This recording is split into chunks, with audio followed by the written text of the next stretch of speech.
গম দেওয়ার কথা বলে পুরো ৭৪-এর একটা দুর্ভিক্ষ ঘটায় দিয়েছে বাংলাদেশে।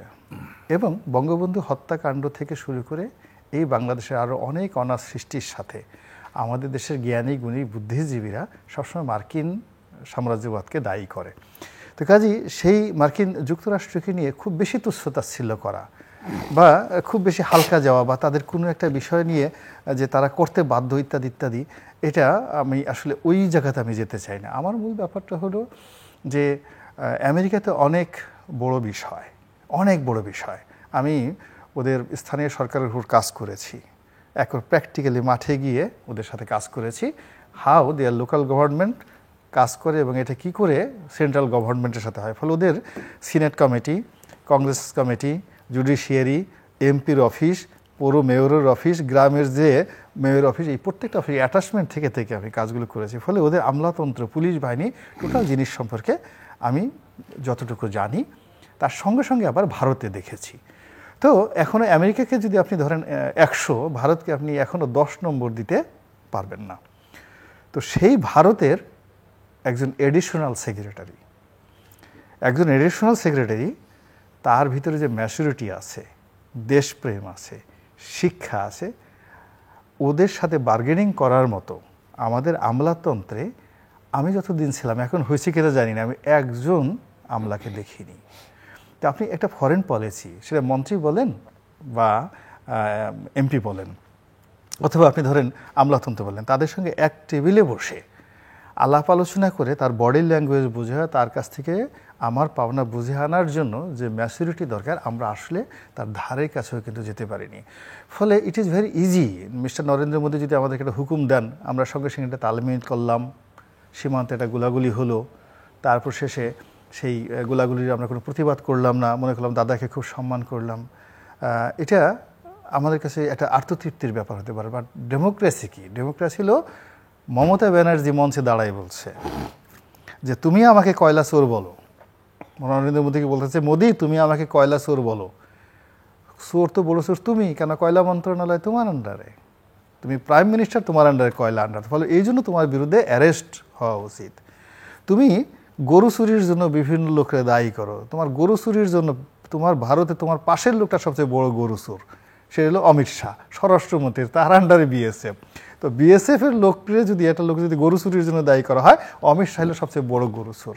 এবং এইটা মঞ্চে বসে মমতা ব্যানার্জি সেই কথাগুলো বলছে, এবং দ্যাট ইজ ইন্ডিয়ান ডেমোক্রেসি। তো সেই ইন্ডিয়ান ডেমোক্রেসির সঙ্গে যখন আমাকে বার্গেনিং করতে হবে, আমি তার পদলেখন করে, তার হুকুম তামিল করে, বা তাকে একজন স্বৈরাচারী মনে করে আমি নিজে একজন স্বৈরাচারী হয়ে তার হুকুম তামিল করে মনে করলাম আমাদের একটা দোস্তি হয়ে গেছে, নট লাইক দ্যাট।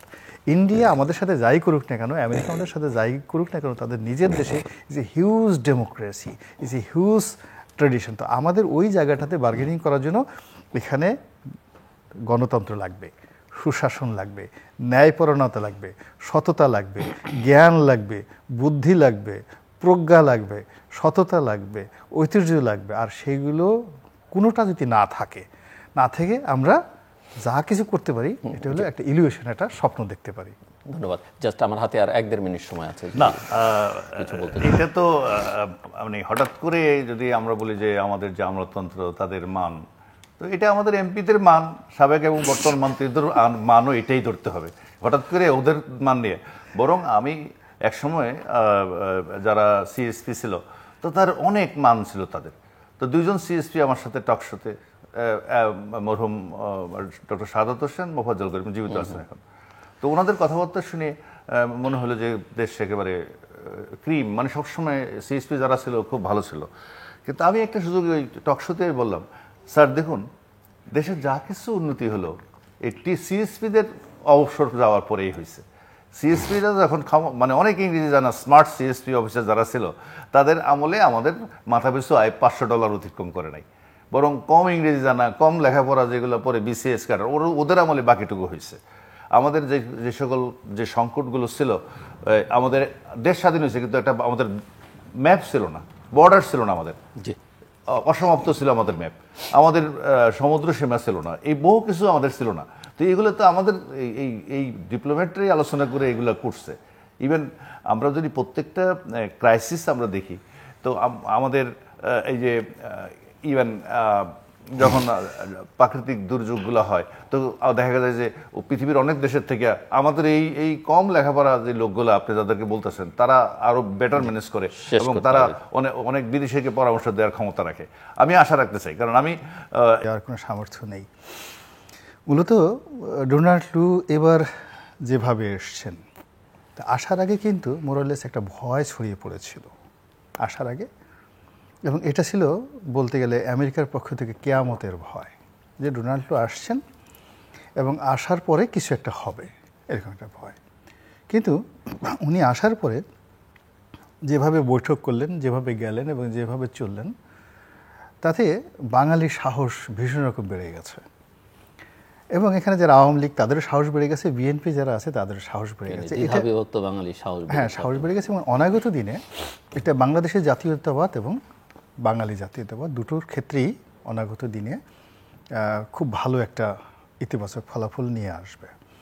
প্রথমত ডোনাল্ড ট্রু এইবার যে কষ্ট পেয়ে গেছেন এখান থেকে, যেহেতু আপনার অনুষ্ঠানটা একটা মান আছে, সবাই দেখে। আমার নিজের চ্যানেলে আমি যে ভাষায় ব্যবহার করি এখানে সেই ভাষাটা ব্যবহার করা ঠিক হবে না।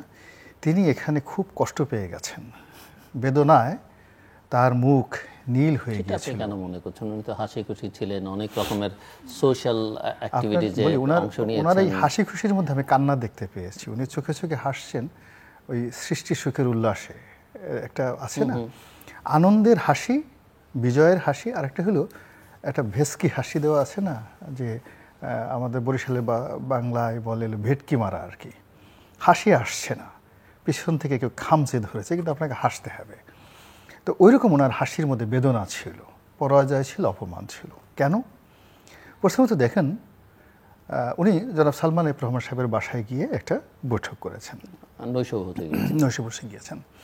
তো আমেরিকার যদি আপনি রাজনৈতিক পলিসি ধরেন, তাহলে সালমান এফ রহমান সাহেবের সঙ্গে তার বৈঠকটা তার বাসায় না হয়ে এটা যদি পররাষ্ট্রমন্ত্রী হাসান মাহমুদ সাহেবের বাসায় হতো। কিন্তু এটা তো আমরা নির্বাচনের আগের থেকে যতবার মিস্টার লু ঢাকায় এসেছেন ততবারই মিস্টার সালমান রহমানের সঙ্গে বৈঠক করেছেন। আমি এটাই বলতে চাচ্ছি যে প্রত্যেকবারই তিনি এই কাজটি করেছেন। এই কাজের মধ্যেই আগেরবার আমরা সমীকরণ খুঁজি নাই, বাট এবার খুঁজেছি।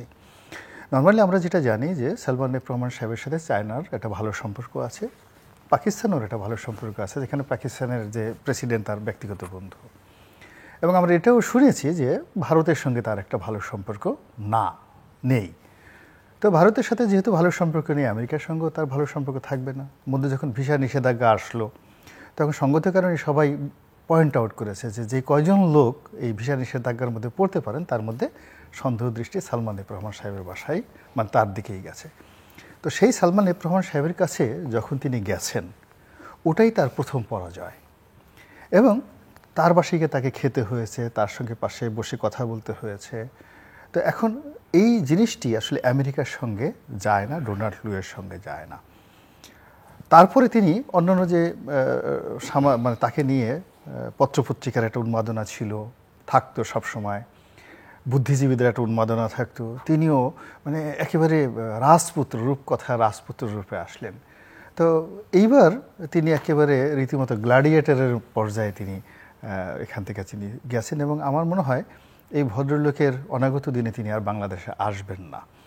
এর কারণ হলো, তিনি যদি শুধু আমেরিকান হতেন তাহলে হয়তো তার মধ্যে এশিয়ান রক্ত আছে। তো এশিয়ান রক্তের মধ্যে একটু লজ্জা শরমের একটা ভাব থাকে। এর কারণ হলো, যেখানে সরকার দলের সাধারণ সম্পাদক জনাব ওবায়দুল কাদের বলছেন আমরা তো তাকে দাওয়াত করে আনিনি। তো আপনি চিন্তা করেন, আপনার বাসায় কেউ গেছে, আপনি বাড়িওয়ালা গৃহকর্তা, তো আপনি বলছেন যে কে এলো না গেল, লেদু গেদু ধলা, আমি তো তাকে দাওয়াত করে আনিনি। এর সে তো আসলে একজন ভদ্রলোকের অপমান থাকে না। তারপরে তিনি কেন আসছেন আমি তাও জানি না রাষ্ট্রের পক্ষ থেকে। এরপরে গৃহকর্তা যিনি প্রধান ব্যক্তি, বাংলাদেশের প্রধানমন্ত্রী শেখ হাসিনা, ইতিপূর্বে তিনি তার সঙ্গে বৈঠক করেছেন। এমন আমরা শোনা কথা যে প্রধানমন্ত্রীর সঙ্গে বৈঠক করার জন্য বঙ্গভবনে তার যাওয়ার চেষ্টার কোনো ছিল না, কিন্তু সেটা তিনি পারেননি। তিনি ডক্টর হাসান মাহমুদের অফিস পর্যন্ত গিয়েছেন এবং ডক্টর হাসান মাহমুদের সাথে কথা বলতে গিয়েও তাকে যথেষ্ট বিনয়, ভদ্রতা, তারপর তাকে ডিপ্লোম্যাটিক কার্টিসি, যেটা সচরাচর এই গত কয়েক বছরে দেখা যায়নি, তাকে কিন্তু সেই জিনিসটা করতে হয়েছে। তো সেই দিক থেকে আমার ব্যক্তিগত অভিমত হলো যে মিস্টার ডোনাল্ড ট্রুর যদি মানে ব্যক্তিগত এখানে পছন্দের বিষয় থাকে অনাগত দিনে উনি আসবেন না। আর ওনার যদি ন্যূনতম শক্তি থাকে, সামর্থ্য থাকে, রিফিউজাল ক্ষমতা থাকে, তাকে অ্যাসাইন করলেও আসবেন না। দ্বিতীয়ত আমার যেটা মনে হচ্ছে যে মার্কিন যুক্তরাষ্ট্রে বাংলাদেশ থেকে তারা বিভিন্ন সময় যারা রাষ্ট্রদূত বা বড় বড় পদে চাকরি করে, এরা কিন্তু বাংলাদেশ থেকে যাওয়ার পর প্রায় সবারই কপাল পুড়েছে। আমি এই গত 10-15 বছর যে কজনের রাষ্ট্রদূত গেছেন তারা কোনো ভালো পদ পদবিতে যেতে পারেননি। মার্শা বার্নিকাটের কথা আলাদা, বাট বেশিরভাগ ক্ষেত্রে, আমি বেশিরভাগ কথাটা বুঝি, সবাই না। তো সেক্ষেত্রে এখানে যারা আছেন বা মিস্টার ডোনাল্ডও আছেন, তাদেরকে একটা টার্গেটের উপর তারা কাজ করেছেন। সেই টার্গেটে তারা এই বাংলাদেশের ব্যাপারে আমেরিকাকে একটা আশাবাদ দিয়েছে। আদারওয়াইজ প্রায় প্রতিদিন যেখানে পররাষ্ট্র দপ্তরে বাংলাদেশকে নিয়ে ব্রিফিং হতো, it's not a matter of joke. তারপর মিস্টার ব্লিংকেন সরাসরি যেখানে কথা বলেছেন, যেখানে বাইডেন পুরো বিষয়টা জানতেন। তো সেখানে যে রেজাল্টটা আসছে, সেই রেজাল্টে বাংলাদেশে দাঁড়িয়ে তাকে বলতে হলো যে আমরা এই নির্বাচনের আগে যা কিছু করেছি, এখানে একটা বিরূপ পরিস্থিতির সৃষ্টি হয়েছে, একটা হার্ড টাইম গিয়েছে, কঠিন সময় গিয়েছে, অপ্রীতিকর অনেক ঘটনা ঘটেছে, এবং আমরা এই জিনিসগুলো ভুলে যেতে চাই, আমরা আর পিছনের দিকে তাকাতে চাই না। এটা হলো ভদ্র ভাষায় বলেছেন। আর যদি ইসলামিক আদায়, হুজুরের কাদায় হয়তো তো বলতেন তওবা আস্তাগফিরুল্লাহ লা হাওলা ওয়ালা কুওয়াতা ইল্লা বিল্লাহ। এবং এটা উনি চেষ্টাও করেছেন, উনি সালামও দিয়েছেন। নর্মালি দেখেন এই সালাম নিয়ে কিন্তু অনেক গণ্ডগোল হয়, এই ফিলিস্তিনে গিয়ে কি হচ্ছে, এটা আরবি ভাষা নিয়ে সমস্যা হয়। তো সেই আরবি ভাষা সে বক্তব্য শুরু করেছে সালাম দিয়ে, আসসালামু আলাইকুম দিয়ে সে তার বক্তব্য সে শুরু করেছে। তো বুঝেন যে সেটা তো তারা চেষ্টা করে কোনো দেশে গেলে তাদের ভাষায় কথা আগে তো আমাদের ভাষা হলে সুপ্রভাত বলবে, এটা তো সালাম আমাদের ভাষা, সালাম আমাদের ভাষা না। সে যদি আরব দেশে যায় তো সেখানে গিয়ে বলবে আমরা তো সালাম দেই। যাক, এনিওয়ে, তো এই জিনিসগুলো সে যখন বলছে, বলার পরে আমার কাছে যেটা মনে হয়েছে যে তিনি তার সর্বোচ্চ যে জায়গা, সেই জায়গা থেকে তিনি সরে আসছেন। এবং যে কথাগুলো তিনি, আমেরিকানরা সাধারণত সরি বলে না, সাধারণত আমি কখনো এদেরকে সরি বলতে দেখি না। ভিয়েতনাম যুদ্ধে হাজার হাজার টন তারা বোমা ফেলছে, বোমা ফেলার পর একেবারে ভিয়েতনামের যখন একেবারে যুদ্ধ সাইনিং হবে তার আগে আরেক দফা বোমা ফেললো, যে কেবলমাত্র তাদের জিতটা রাখার জন্য।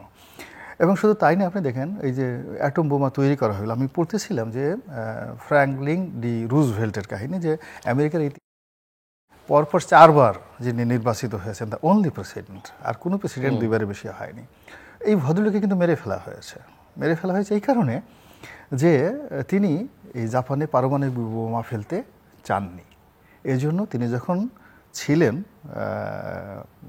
রেস্টে ছিলেন, ওই একে বলা হয় লিটল হোয়াইট হাউস, সেখানে তাকে মানে ক্লিনিক্যালি তাকে ডেড ঘোষণা করা হয়, এবং এখন পর্যন্ত তদন্ত হয়নি। সিমিলারলি কিউবার যখন প্রবলেম হলো, আমেরিকা সবাই চেয়েছে যুদ্ধ করার জন্য, কিন্তু জন এফ কেনেডি যুদ্ধ চায়নি, সেটা শান্তিপূর্ণ সমাধান করেছে।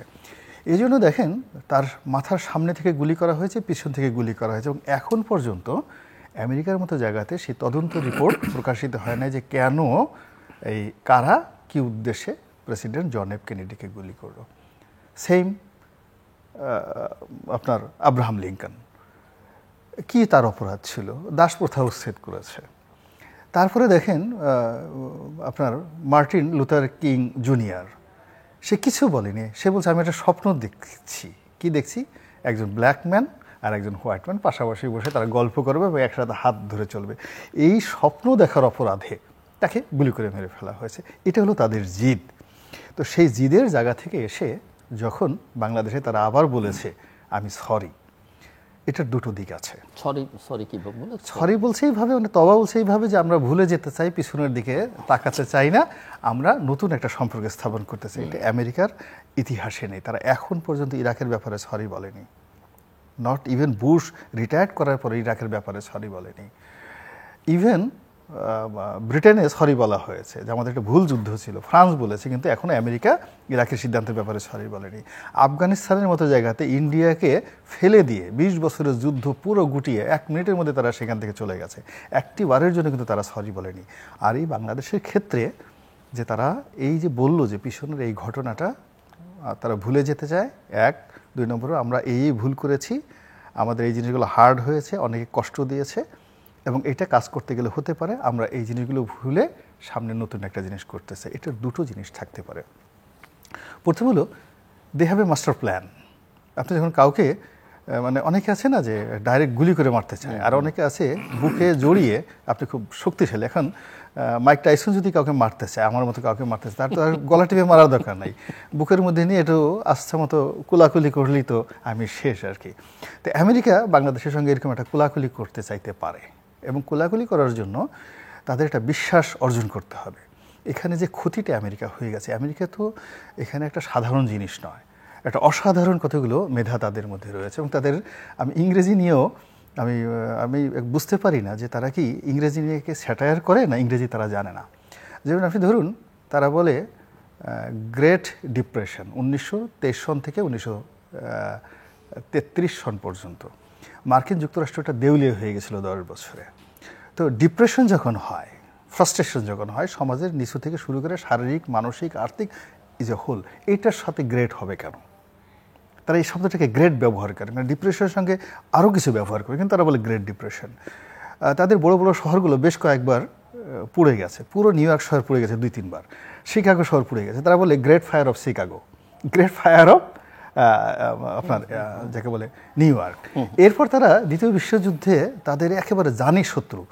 তারা যদি দ্বিতীয় বিশ্বযুদ্ধ না হতো, তাহলে তারা যে পরবর্তীতে যে যুদ্ধটা করতো সেটা চীনের সাথে যুদ্ধ করতো, মাওসেতুংয়ের সাথে যুদ্ধ করতো। কিন্তু যেই মুহূর্তে জাপান মাঞ্চুরিয়া দখল করেছে, উইদিন 1 ঘন্টার মধ্যে প্রেসিডেন্সিয়াল অর্ডারে থিওডর ডি রুজভেল্ট অস্ত্র, গোলাবারুদ এবং অর্থর যে চালান চীনে পাঠিয়েছে জাপানের এগেনস্টে, এইটা হলো আমেরিকা। মানে তারা রেসপন্ড করে, অলওয়েজ তারা কিন্তু রেসপন্ড করে, এবং রেসপন্ড করতে গিয়ে কখনো কখনো তাদের সর্বনাশ ঘটে গেছে, মারাত্মক সর্বনাশ ঘটে গেছে, এবং তারা নিজেদের প্রেসিডেন্টের উপর গুলি চালাতে বাধ্য হয়েছে। আপনি দেখেন রোনাল্ড রিগান, সে কী করেছে, তেল কোম্পানির বিরুদ্ধে একটা অবস্থান নিয়েছে, সঙ্গে সঙ্গে করলো কি তাকে গুলি করে শোয়াই দিল। রোনাল্ড রিগান বুঝে গেল যে আমি প্রেসিডেন্ট হয়েছে, আমাকে আর আগানো যাবে না। পরবর্তী তার জীবনে জিন্দিগি তার তেল কোম্পানির বিরুদ্ধে সে কোনো কথা বলেনি। This is America. তো সেই আমেরিকা যখন বাংলাদেশকে কুলাকুলি করতে চাচ্ছে, সম্পর্ক করতে চাচ্ছে, তাহলে বাংলাদেশকে ভিতরে নিতে চাচ্ছে, এটা ভীষণ রকম একটা থ্রেট, বাংলাদেশের জন্য একটা থ্রেট। 2 নম্বর হলো যে সত্যি যদি তারা অনুশোচনা বোধ করে সরি বলে বাংলাদেশের সাথে সম্পর্ক এগিয়ে নিতে চায়, এবং যেভাবে আমরা ইউটিউবে বিভিন্ন জন তাদের কিনা ঠাট্টা করি, মস্করা করি যে ভারতের খুশি করার জন্য ভারতের বাইরে তারা যেতে পারে না, ইত্যাদি ইত্যাদি অনেক কিছু, এটা I do not think so. আপনার এখানে যেটা আমি ফ্র্যাঙ্কলি বলতেছি, আমি এটা মনে করি না এই কারণে যে আমেরিকা বিপদে আছে নিঃসন্দেহে। ইউক্রেন যুদ্ধে তাদের পরাজয় অনিবার্য, মধ্যপ্রাচ্য নিয়ে তাদের সমস্যা হয়েছে, হুতিদের নিয়ে তাদের প্রবলেম আছে, ইরানেদের নিয়ে প্রবলেম আছে, নিজের দেশে সব কিছু আছে। কিন্তু বাংলাদেশের ব্যাপারে তাদের যে নীতি, এবং বাংলাদেশ সম্পর্কে আমার যতটুকু স্টাডি রয়েছে, এখানে তাদের যে মানে গোল্ড মাইন আছে, অনাগত দিনের যে গোল্ড মাইন, এই গোল্ড মাইনটা এখন প্যাসিফিকে নেই, প্রশান্ত মহাসাগরে নেই, দক্ষিণ চীন সাগরে নেই, এটি এখন ভূমধ্য সাগরে নেই, মেডিটেরিয়ানে নেই, এটি রেড সিতে নেই, এটি সাতিল আরবে নেই, এটি এখন কেবলই মাত্র বঙ্গোপসাগরে আছে, অনলি বঙ্গোপসাগর। এবং এই বঙ্গোপসাগরকে কেন্দ্র করে তাদের বাংলাদেশ, শ্রীলঙ্কা, মালদ্বীপ, তারপর পাকিস্তান, ইন্দোনেশিয়া, মালয়েশিয়া, এই বেল্টে তাদের যে নতুন মার্কেট, বিকজ তাদের ল্যাটিন আমেরিকা শেষ, তাদের ইউরোপ শেষ, ইউরোপে কোনো ব্যবসা নাই, তাদের মধ্যপ্রাচ্য জিরো, মধ্যপ্রাচ্য এখন all is their enemy. Africa তো অবস্থা, মানে আফ্রিকা তো নাই, আফ্রিকাটা পুরো চায়নার দখলে। এখন যদি আমেরিকাকে বাঁচতে হয়, তাদের সার্ভাইভ করতে হয়, বিকজ তাদের নিজস্ব ইকোনমি বলতে তো কিছু নেই, সে প্লাস্টিক সোসাইটি। এবং মিজান সাহেব যদি আমেরিকাতে যান, আমি তাকে $1000 দেবো, সে শুধুমাত্র নিউ ইয়র্ক শহরের এই রাস্তা থেকে ওই রাস্তা পর্যন্ত টাকাটা বুক পকেটে রেখে গুনতে যাবে। 1 ঘন্টার মধ্যে তার লাইফ শেষ, অথবা 100 পুলিশ এসে তাকে ঘিরে ধরবে যে তুমি $10,000 পেলা কোথায়। তো দিস ইজ দ্য সোসাইটি। তো সেই সোসাইটি সারা দুনিয়ার ধনসম্পদ আরও তারা সেখানে নেয়। তো এখন এই যে বাণিজ্যিক তার যে স্ট্র্যাটেজি, এটা এই অঞ্চলকে কেন্দ্র করে, এবং এখানে যে জটিল পরিস্থিতির সৃষ্টি হয়েছে মায়ানমারে, এর কারণে মায়ানমারে তাদের একটা বিগ ইনভেস্টমেন্ট আছে সুসির পক্ষে, এবং তাকে নোবেল পুরস্কার দেওয়া থেকে শুরু করে, তাকে ক্ষমতায় নেওয়া থেকে শুরু করে, এখানে তারা বিলিয়ন ডলার এখানে ইনভেস্ট করেছে। এমনকি এই যে বাংলাদেশে ধরেন 2021 থেকে এই পর্যন্ত, আপনার কি মনে হয় আমেরিকার টাকা খরচ যায়নি? অনেক টাকা খরচ গেছে অনেকের পেছনে। এখন আমেরিকা এই যে জনগণের ট্যাক্সের টাকা, ওখানে তাদের বিভিন্ন কমিটি আছে, কংগ্রেস কমিটি আছে, সিনেট কমিটি আছে, তারপরে ডিপার্টমেন্ট অফ জাস্টিস আছে, পাবলিক অ্যাকাউন্টস কমিটি আছে। এখানে মিস্টার লু থেকে শুরু করে সবাইকে হিসাব দিতে হবে যে তুমি এই যে টাকাগুলো খরচ করছো এই টাকার আউটপুট কি। ফলে মিস্টার লু যেভাবে বলে গেছেন এটা না, এটা আমি মনে করি এক ধরনের ইঙ্গিত। আর দ্বিতীয়ত যে সে যেভাবে সালমান সাহেবের সাথে মিটিং করেছেন এবং মিটিং করার পরে সালমান সাহেব যেভাবে র্যাবের বিষয়ে তিনি যে ইতিবাচক কথা বলেছেন এবং সেটা সঙ্গে সঙ্গে যেভাবে রেসপন্ড করেছে, ইট মিনস স্টেট ডিপার্টমেন্ট থেকে ডাল মে কুছ কালা হ্যায়। কারণ অনেকগুলো প্রসঙ্গে একটা তো উনি বুঝতেই চাইছেন যে, বা বুঝতে না চাইলেও প্রশ্ন হচ্ছেন ইনভেস্টমেন্টটা আমেরিকা আসলে কার পেছনে করলো, আপনার কথার সূত্র ধরে। আরেকটা প্রসঙ্গ যে ভারতের প্রসঙ্গ, এখন ভারতের সঙ্গে যুক্তরাষ্ট্রের আপনিও বলছিলেন যে সম্পর্কটা ভালো, অনেকেই অনেকভাবে এটা ব্যাখ্যা করার চেষ্টা করে, কিন্তু দক্ষিণ এশিয়া আবার ভারতের সেই অর্থে কোনো মিত্র নেই, একমাত্র বাংলাদেশ। বাংলাদেশের মধ্যে বললো গভর্নমেন্ট তার ভালো মিত্র। তো এইটা আসলে আমেরিকা, আপনি যেভাবে বলছিলেন যে আমেরিকা এখানে বাংলাদেশকে চায় এবং ভারতকে বাইপাস করে তার আসলে কতখানি সম্ভব, যেটা আপনি বলছিলেন যে আপনি মনে করেন না ওই লেন্সে দেখেন। আরেকটা প্রসঙ্গে প্রফেসর মিজানুর রহমান আলোচনা করছিলেন, আমারও আসলে আলোচনার মধ্যে এটি ইচ্ছে ছিল যে এই যে তিস্তা প্রকল্প দীর্ঘদিন ধরে মীমাংসা হচ্ছে না, সমাধান হচ্ছে না, তিস্তার পানির ইস্যুটা, তিস্তার পানি, এখন আমি বলছি যে তিস্তার এখন প্রকল্প নিয়ে কথাবার্তা হচ্ছে, চীন এখানে ইনভেস্ট করতে চায় ইলেকশনের আগে থেকেই, এখন আবার ভারতের মধ্যে ঢুকে পড়েছে। সো এরও আসলে কি নিষ্পত্তি? মূল ব্যাপার হলো আমি আপনার অনুষ্ঠানে আসার আগে একটু লেখাপড়া করে আসার চেষ্টা করি, প্রস্তুতি নিয়ে আসার চেষ্টা করি, সেভাবে আসছি। কিন্তু সমস্যা হলো আমাদের দেশের লোকজন বোকা লোকদের বেশি পছন্দ করে, যারা একটু পড়াশোনা করে আসে তাদেরকে গালাগালি করে, সব জানতা শমশের, উনি ছাড়া বোধহয় আর কেউ কোনো কিছু বুঝে না। তো এই জন্য মানে যে বিষয়গুলো আছে কথা বলতে গেলে একটা বিপদ আছে।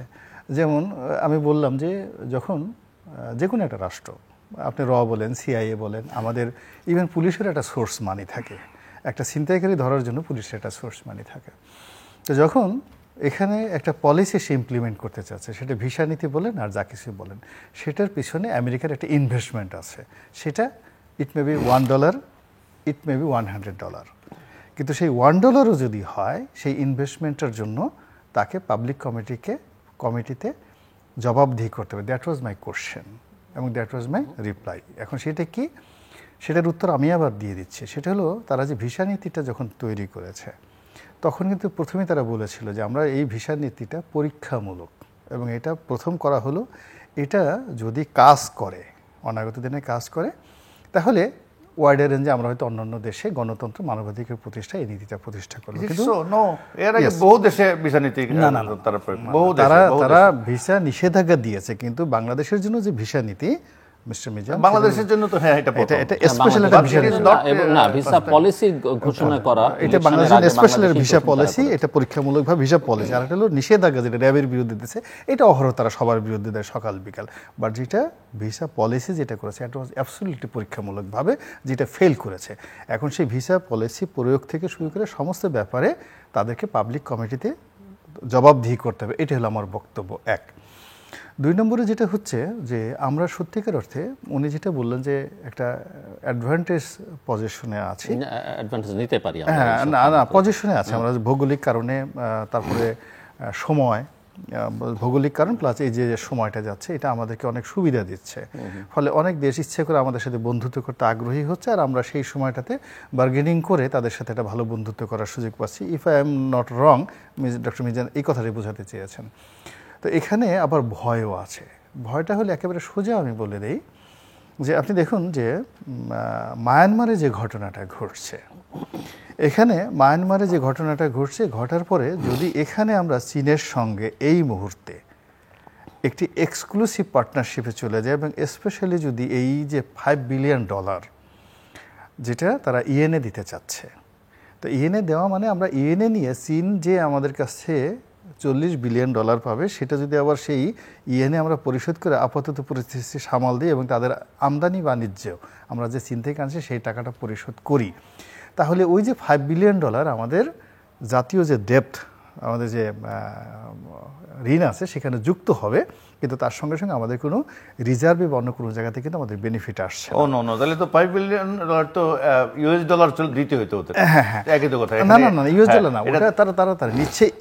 আপনি তো আমেরিকান চায়না থেকে যেটা ইম্পোর্ট করছেন এটা পরিশোধ করবেন না? আমি জানবো, পরিশোধ না করতে পারা, না করা আর পাওয়া একই তো কথা হয় না। আপনাকে বলছি ইউএনটা দিয়ে সে শুধু তার সে $5 বিলিয়ন যে ডলার যেটা আছে, যদি সে ডলার আকারে আসতো সেই টাকাটা আমি ইন্ডিয়াকেও দিতে পারতাম, সেই টাকাটা আমি আকুকেও দিতে পারতাম। না ঠিক আছে, আমি এখান থেকে $50 মিলিয়ন আমি ওখানে দিচ্ছি, কিন্তু দেখা যাচ্ছে যে আমি যখন ইউয়ানে পাচ্ছি তখন আমার যার সাথে ইউয়ানে ব্যবসা হচ্ছে, উইথ হুম তো $4 বিলিয়ন পাবে ওরা। আচ্ছা যাক, এখন পুরোটাই তাদের ওখানে যাচ্ছে।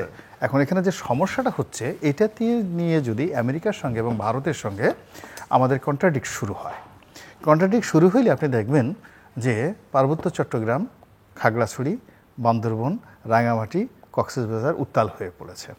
এদিকে আরাকান আর্মি, অন্যদিকে ভারতের যেই সীমান্তের যে সমস্যা, এবং সেখানে এখন যে রেজিমেন্ট সৈন্যবাহিনী দায়িত্ব আছে তার দ্বিগুণ সেখানে বাড়াতে হবে। It's a huge burden for Bangladesh. So যার জন্য আপনি যেটাকে অ্যাডভান্টেজ বলতেছেন সেটা কিন্তু তখন আসলে আমাদের জন্য বুমেরাং হয়ে যাবে। This is one. সেকেন্ড যে জিনিসটা আমি বলতে চাই সেটা হলো তিস্তা প্রকল্প। এই তিস্তা প্রকল্প, যেহেতু আমি পার্লামেন্টারি কমিটিতে ছিলাম যোগাযোগ মন্ত্রণালয় সংক্রান্ত, এবং তখন কিছু কিছু পেপার, রাষ্ট্রিক অনেক গুরুত্বপূর্ণ পেপার দেখার সুযোগ হয়েছে।